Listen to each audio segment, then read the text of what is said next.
ત્યારે દીકરી કે રસોઈ તો આવડે જ ને. શું આવડે? આપ જે કહો એ.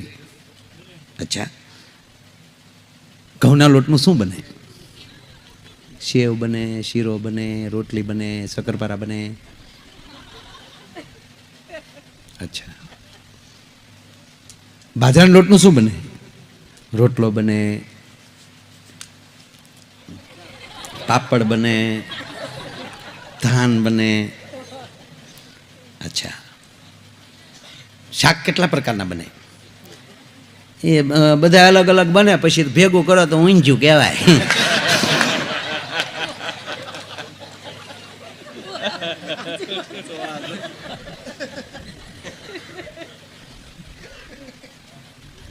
અચ્છા,